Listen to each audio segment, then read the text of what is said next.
Hello everyone, my name is Minnie Sethi. I hope you all are staying healthy. Today we are going to talk about fundamental concept of economics like demand, supply, production, cost, revenue, market structure, GDP, GNP, NNP, NDP, inflation, deflation, business cycle, balance of payment, foreign exchange and tariff. So let's start it. Demand. Demand is not just wanting something.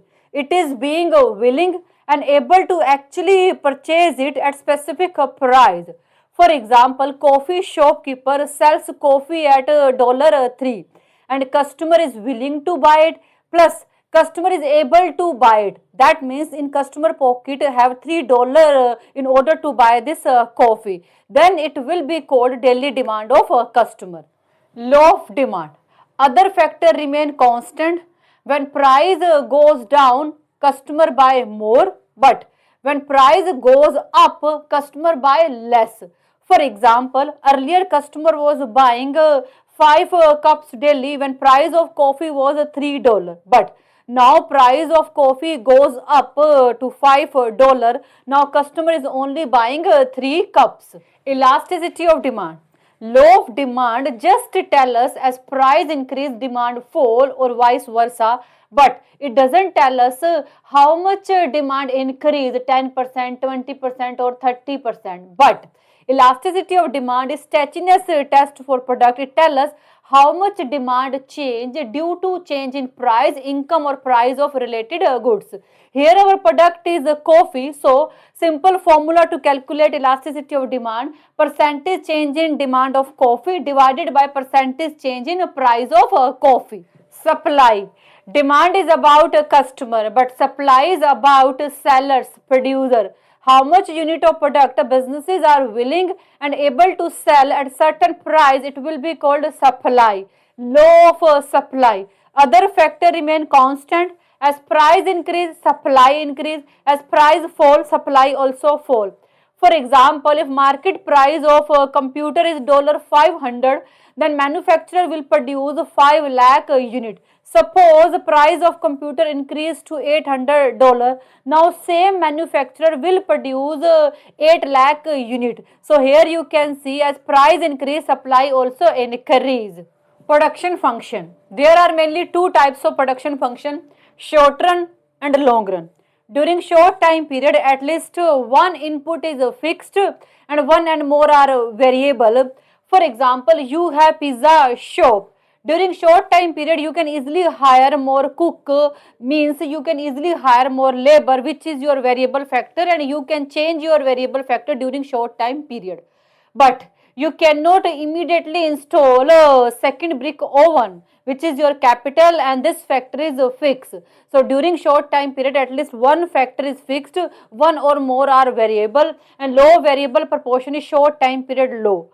During a long time period, all input are variable because you have enough time to buy new building machinery, even 5 more ovens, and return to scale is long run low. Cost.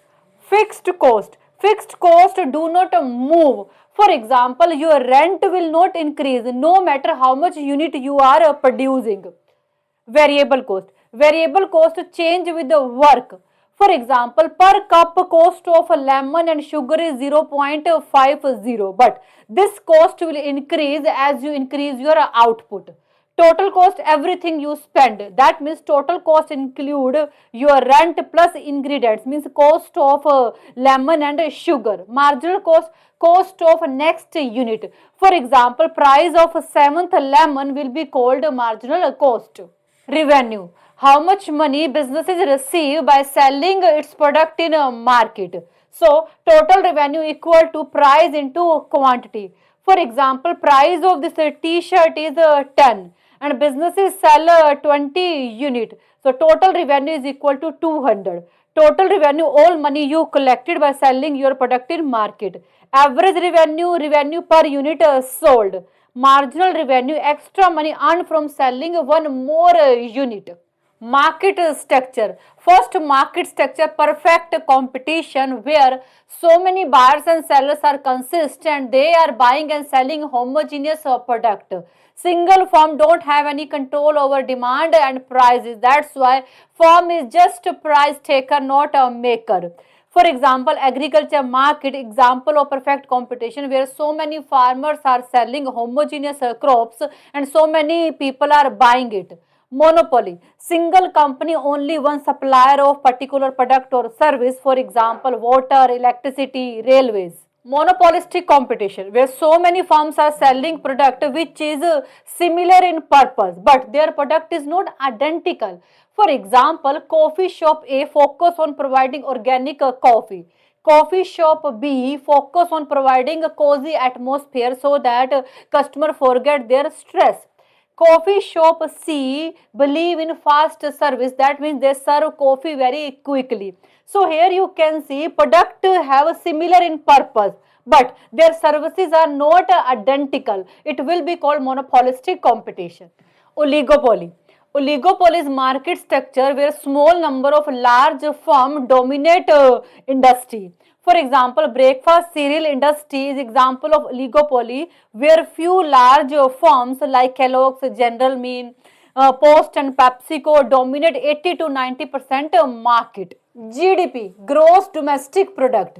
GDP is economic report card of country which shows performance of a country. So GDP is market value of final goods and services which are produced within border of country during specific time period. Imagine a country where only two people live, so farmer and baker. Farmer sells wheat to baker at $5. By using this wheat, baker prepare cake and sell this cake in market at $20. Our GDP will 20, not 25, because in GDP we only include market value of final goods and services. Here cake is a final goods. GNP, gross national product. Gross national product measure total value of goods and services which are produced by citizen and businesses of a country no matter where they are located in the world. GDP include what happen inside the border of a country, but GNP include what actually citizen of a country earn, no matter they are located in USA, UK or Japan. So GNP equal to GDP plus net factor income from abroad. When you minus depreciation from GNP, it will become equal to net national product. When you minus depreciation from GDP, it will become equal to net domestic product. Inflation. When prices go up and purchasing power of money fall. When prices go up and purchasing power of money fall, it will be called inflation. For example, during 2015, Sunita went for a movie. She purchased movie ticket, popcorn and parking just for 300 rupees. She again went for movie in 2026. She covered only parking cost with this 300 rupees. For all these, she spent 700 rupees. So here you can see due to increase in price, purchasing power of this 300 rupees fall, it will be called inflation. Deflation is just opposite to inflation. In case of a deflation, prices go down. Business cycles. Natural rise or fall in economic activities over a specific time period will be called business cycles. And business cycles are measured by change in GDP. Expansion is good time for economy. Here consumer confidence is high, businesses are hiring and stock market is climbing. Peak is the maximum point of economy grow. Economy cannot grow beyond this. Contraction means economic growth becomes slow down. Now economy is shrinking. Trough is lowest point of business cycle. Recovery means economy now wake up after contraction. That means recovery shows sign of growth again. Consumers start spending again. Businesses start hiring again. Balance of payment. Balance of payment is record of economic transaction between residents of country and rest of world over a specific time period. or you can say that balance of payment is record of money which is coming from a foreign and which is going out in another countries, and money which is coming in our country we credit in this account. For example, money from export, money from foreign investment in your country, and money going out in another country we debit in this account. For example, money going out through import investment in foreign country we debit in this account. Foreign exchange. Foreign exchange is price of currency of one country which express in terms of currency of another country. Floating exchange rate decided by demand and supply of currency. Fixed exchange rate decided by government. Manage float exchange rate mostly fluctuate based on demand and supply of currency in market, but central bank intervene if price swings too wildly and not good for economy. Tariff. Tariff is a tax imposed by a government on goods and services which are imported from another country. Ad valorem tariff is percentage of total value of goods. Specific tariff is fixed fee per item, and compound tariff is mix of both ad valorem and specific tariff. So this is all about today's video. I think you got it, and thank you so much for watching this video. Bye. Take care.